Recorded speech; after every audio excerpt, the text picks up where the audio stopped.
नमस्ते। चलिए आज एक सफर पर चलते हैं, वक्त में बहुत पीछे। जरा सोचिए, एक ऐसी दुनिया के बारे में जहां आज से करीब 4,500 साल पहले इतने विकसित शहर थे जो आज के शहरों को भी टक्कर दे सकते थे। ये थी सिंधु घाटी सभ्यता। और फिर धीरे धीरे रहस्यमय तरीके से सब कुछ गायब हो गया। आज हम इतिहास की इसी सबसे बड़ी गुत्थी को सुलझाने की कोशिश करेंगे। तो सबसे बड़ा सवाल यही उठता है ना, कि आखिर इतनी शानदार, इतनी एडवांस सिविलाइजेशन खत्म कैसे हो गई? क्या कोई एक बड़ी घटना हुई या फिर बहुत सी छोटी छोटी वजहों ने मिलकर इसे खत्म कर दिया? तो चलिए एक एक करके सुरागों को जोड़ते हैं और देखते हैं कि कहानी हमें कहाँ ले जाती है। अच्छा, किसी कहानी के अंत को समझने के लिए हमें उसकी शानदार शुरुआत को जानना होगा। और यकीन मानिए, सिंधु घाटी सभ्यता कोई मामूली कहानी नहीं थी। ये लोग अपने समय से बहुत बहुत आगे थे। अब ये टाइमलाइन देखिए, ये पूरी कहानी बयां करती है। करीब 2600 बीसी ये सभ्यता अपनी पीक पर थी। हड़प्पा, मोहनजोदड़ो जैसे शहर गुलजार थे। लेकिन फिर सिर्फ 700 साल के अंदर 1900 बीसी आते आते सब कुछ बदलने लगा। ये शहर खाली होने लगे। सवाल ये है कि इतने कम समय में आखिर हुआ क्या? मतलब ये वाकई कमाल की बात है।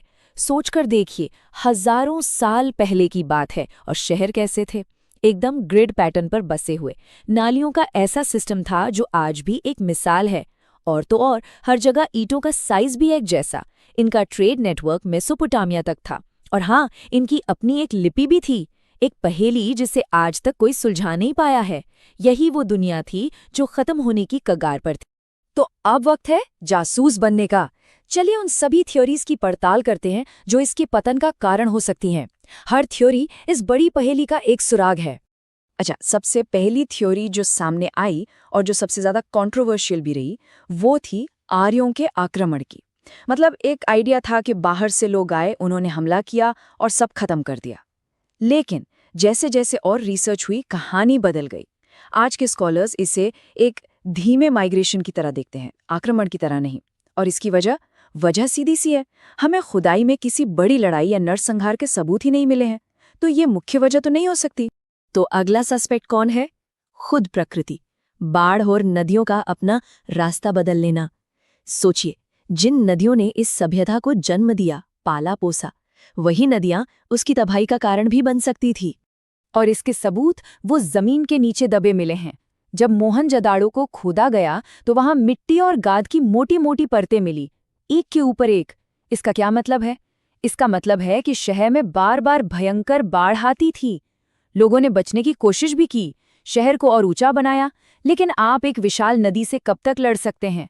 जब नदियों ने अपना रास्ता ही बदल लिया, तो कुछ शहर पानी में डूब गए और कुछ पानी की एक एक बूंद के लिए तरस गए। और अब हम आते हैं उस थ्योरी पर जिसे आज ज्यादातर एक्सपर्ट्स सबसे बड़ा विलन मानते हैं, क्लाइमेट चेंज।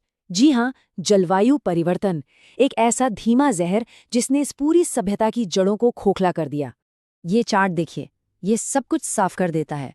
जब सभ्यता अपने पीक पर थी, तब मॉनसून की बारिश भी जबरदस्त होती थी, मतलब खेती के लिए भरपूर पानी। लेकिन फिर धीरे धीरे मॉनसून कमजोर पड़ता गया, बारिश कम होती गई। और एक ऐसी सिविलाइजेशन के लिए जो पूरी तरह से खेती पर निर्भर हो, ये किसी सजाए मौत से कम नहीं था।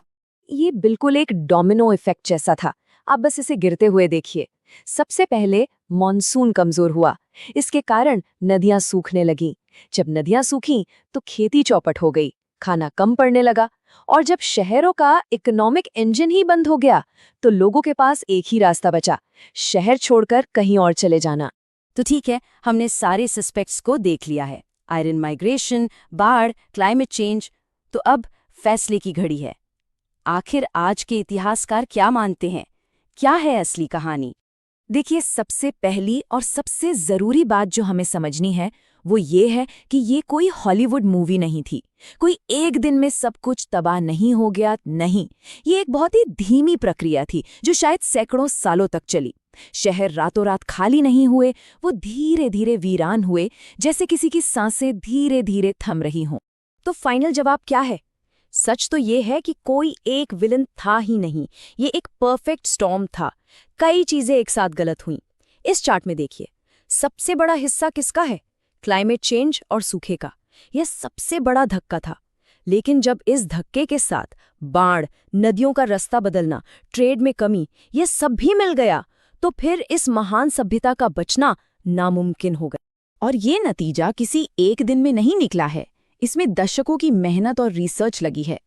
शुरू में व्हीलर जैसे स्कॉलर्स ने आक्रमण की बात की, फिर डीपी अग्रवाल जैसे लोगों ने क्लाइमेट चेंज की तरह ध्यान खींचा, और आज ज्यादातर एक्सपर्ट्स इस मल्टी फैक्टर थ्योरी पर सहमत हैं, जो इन सारे अलग अलग धागों को एक साथ बुनकर पूरी तस्वीर बनाती है।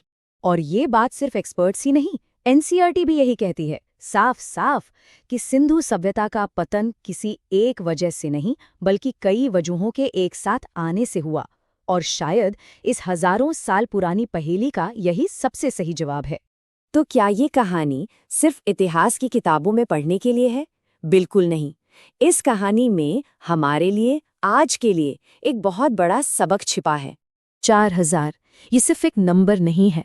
लगभग 4000 साल पहले क्लाइमेट चेंज ने दुनिया की सबसे एडवांस्ड सिविलाइजेशंस में से एक को खत्म करने में एक बड़ा रोल निभाया था। ये एक चेतावनी है, इतिहास की एक गूंज, जो हमें बताती है कि हम पर्यावरण से बड़े नहीं हो सकते। तो आखिर में ये सवाल हमारे लिए है, क्या इन पुरानी, खत्म हो चुकी सभ्यताओं की कहानियां हमें आज के बारे में कुछ सिखाती हैं? सिंधु घाटी की कहानी हमें एक आईना दिखाती है कि कैसे पर्यावरण में एक बदलाव सबसे मजबूत समाजों को भी तोड़ सकता है। ये एक सबक है, एक चेतावनी है, जिसे नज़रअंदाज करने का जोखिम शायद